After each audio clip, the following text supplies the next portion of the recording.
Good evening, good morning, and good night. Welcome to Inappropriate Radio. It's your host, Tashana. Let's get into this. So, hi guys. No periodic table, no alien talk.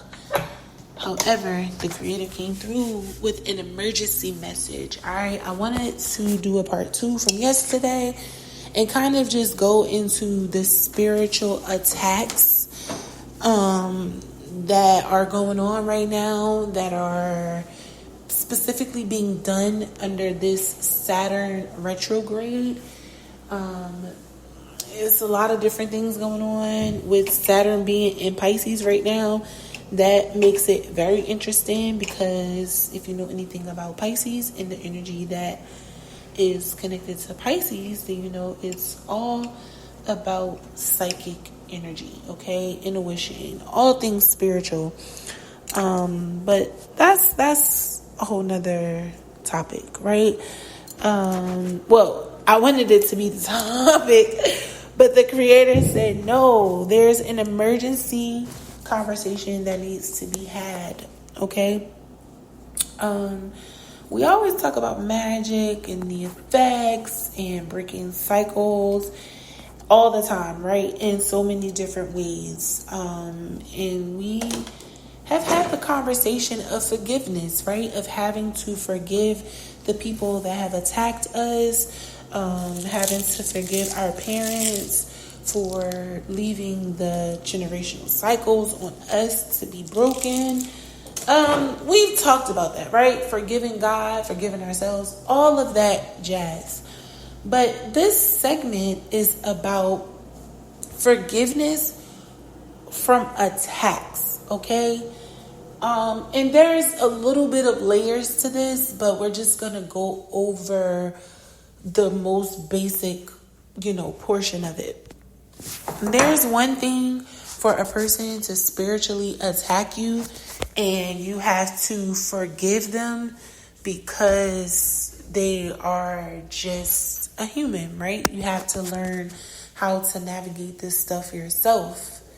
And then you have instances where an attack is taking place, but it's a chaos spell, or it's a financial spell, or it's a beauty spell, or whatever it is that is coming against you or your bloodline, right?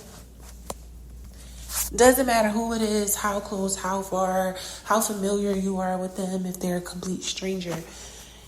The energy of forgiveness is required for your growth, right? What happens is people who send out attacks, spiritual attacks, whether it's the evil eye, all-out ritual, manipulation, telling lies on you, whatever, okay? When these attacks come, it's all spiritual, but you have to look at the dynamic in which the attack was formed, right? If someone is attacking you and it is affecting you in any kind of way, and it affects people that are close to you, there's a particular style and type of forgiveness that needs to take place. This is not regular forgiveness, okay? It's not like, hey, you left me waiting up for you all night, or I was waiting for you, you never showed up. No, this is not that, okay? A particular fast is required, a particular level of communication with not only the people that are also affected by the magic, but also the spiritual realm. Your relationship with the spiritual realm, okay, needs to be addressed. Oftentimes we get these spiritual attacks and we start carrying on as if the things that are happening is someone's fault, that it's not, right? It's usually meant to break up all of the things that are good in your life. Like, it's usually magic that will result in you being broke, busted, and disgusted.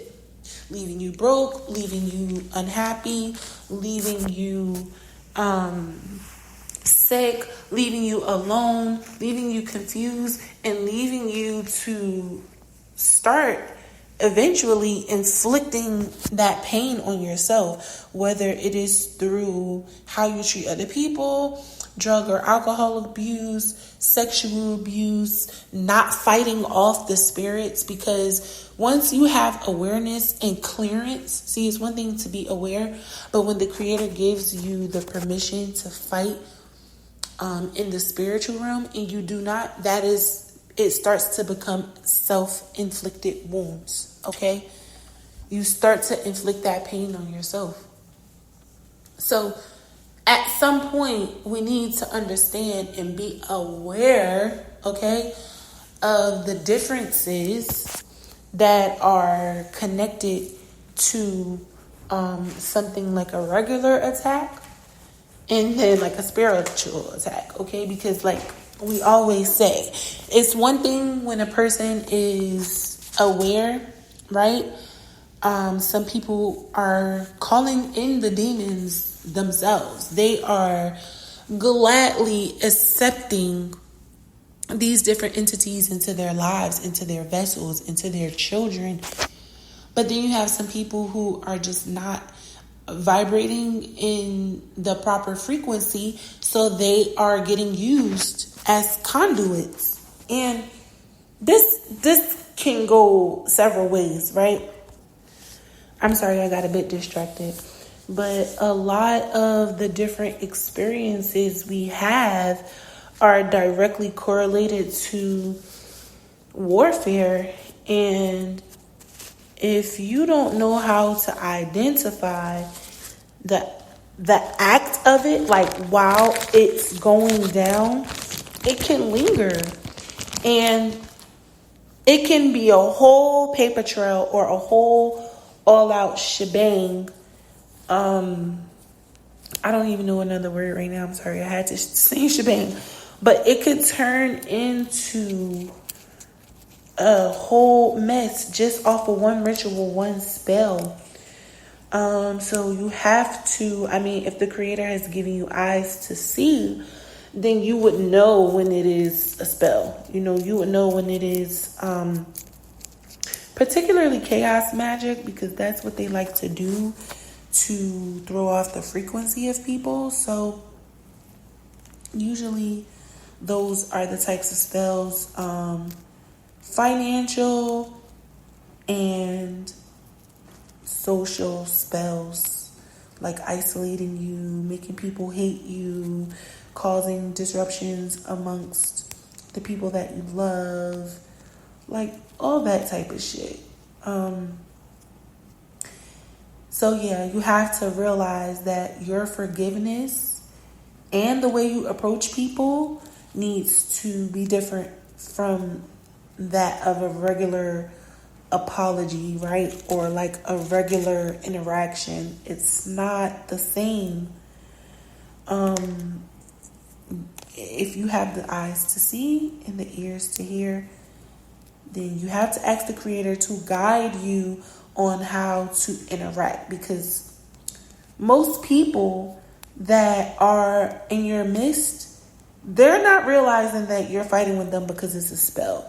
They just think you want some bullshit, and you just, was initially thinking they was on some bullshit. Or you probably still do. But this won't be effective until you realize that, number one, that the discourse is coming from magic. It's not real. It's an illusion. And then two, learning how to never allow that type of energy to be repeated or to penetrate your energetic aura field,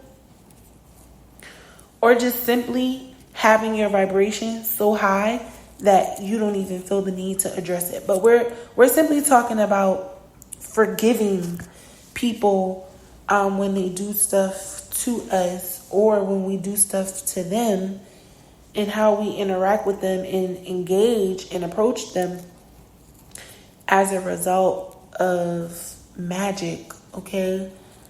Number one, you can't just use your mouth to ask for forgiveness. You have to go into the spirit realm, okay? Meaning you have to meditate, pray on it, fast on it, write about it, and burn it. Like, get it off your chest and then burn it.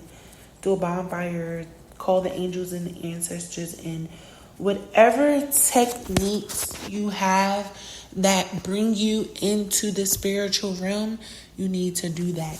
You need to practice on that. You need to make sure you are fully engaged and that your heart is in genuine status when you do it. Don't just like try to forgive because it's the right thing to do, or act or seek forgiveness because you feel a person owes it to you. If you are serious about being forgiven, if you are serious about forgiving, your heart has to be genuine. That's the first part of this. All right. That's the really, really like the biggest piece, actually. The second portion is actually getting to the root of the real issues that you may have with that person. Meaning, okay, you threw an illusion at me, you're causing discourse, but what are we really dealing with for real? Like genetically, organically, socially, what are our real issues with one another and independently, individually? What do we have that we're both facing, and what do we both have that we're dealing with on our own separately? That will allow you to get to the bottom of future issues, and it will allow you to address anything that has occurred before the event that, caused the chaos spell to show up, or where the chaos, presented itself. And it's very important for you to understand that when people do magic on you, they go for the areas where you're weakest. They go for the people where the relationships are strongest. Okay? These are the things that are holding you up and bringing you balance in your life. Other than the creator, other than your natural nature, your career, right? These are what? Your finances and people. Your love life is what? People. Your family is what? People. Your neighbors is what? People. So these are the things that are mainly attacked. The relationships and your career, because your career is connected to how you provide for yourself, how you maintain your household, your overall health, right? Your mental health and your physical well-being is all sustained by your career. It's a part of your routine, right? Like your daily routine. And there's other things that, we can address, but it's important for us to make sure we are dead steadfast on breaking the things that break us. And it's important for you to make sure that whatever happened doesn't happen again. I don't need to say that. I think we get that part. But, just in case it tries to present itself, I would personally say, having weekly meetings and constantly checking in and et cetera, that would be something that I would do. You could use your own worldly ideas to come up with creative ways to prevent, current and future fights. But really knowing a person to their core is like the icebreaker. It is the cherry on top. And it is what's going to be used to carry out the energy that was used against you in the first place. So I think keeping your weaknesses to yourself that people may not be aware of might be one of the biggest portions of it. Meaning not complaining about things, people, situations, etc. Right? Even if it seems small, it's something that can be used against you. But I'm going to end it here. I do love y'all. I hope y'all have been drinking your water, eating your fruit and vegetables, and sipping on your own tea, because it's most definitely free. Love y'all. Peace.